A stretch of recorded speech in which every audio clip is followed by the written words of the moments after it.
A reading from the writings of St. Peter, Julian, Eymard. The month of the Blessed Sacrament continued.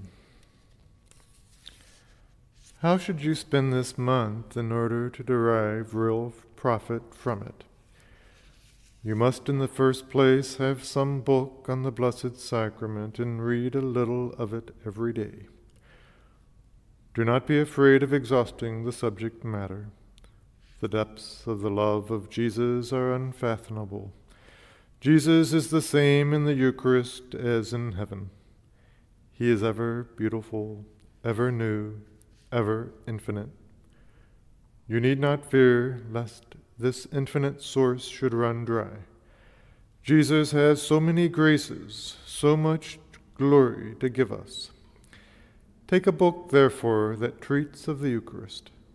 I am fully aware that books do not make saints, and that, on the contrary, it is saints that make good books. For this reason, I recommend books only as a means to instruct you and awaken thoughts in you, which you are to develop and use as food for meditation. Take, for example, the fourth book of the Imitation of Christ. It is so beautiful. It must certainly have been an angel that composed it. Take the Visits to the Blessed Sacrament by St. Alphonsus de Liguori. When this book was first published, it revolutionized piety.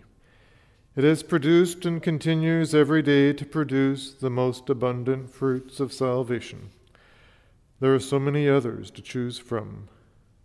Pick one out that pleases you.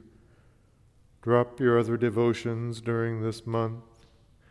You will lose nothing by plunging wholly into the sun.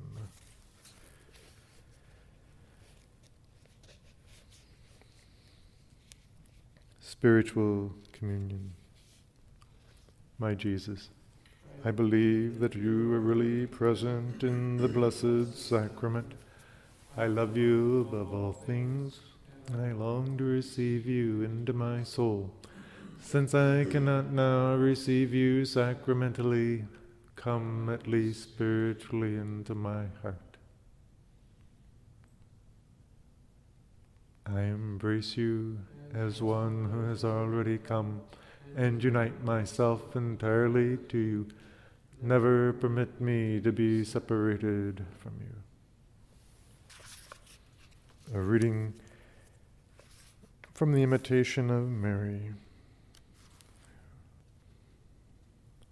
The disposition of souls in time of trial. Mary speaks. My child, why do you weep and sigh? The believer.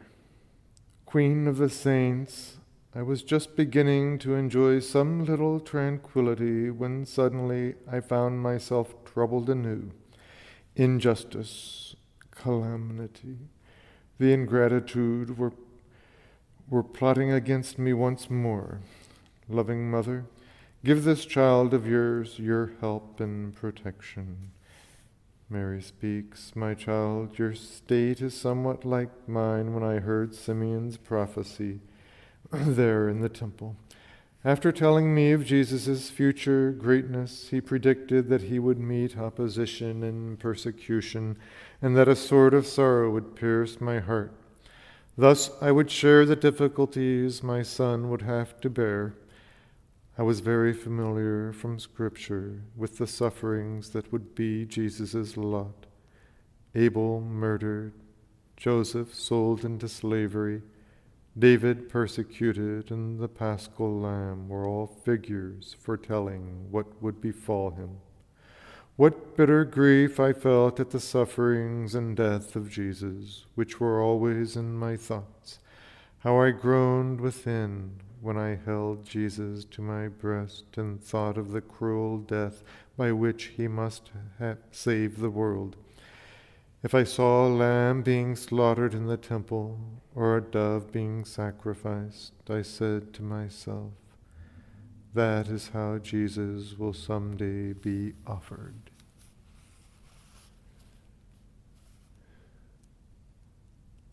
Hail Mary, full of grace, the Lord is with thee. Blessed art thou amongst women, and blessed is the fruit of thy womb, Jesus. Holy Mary, Mother of God, pray for us sinners, now and at the hour of our death. Amen. Our Lady, co-redemptrix.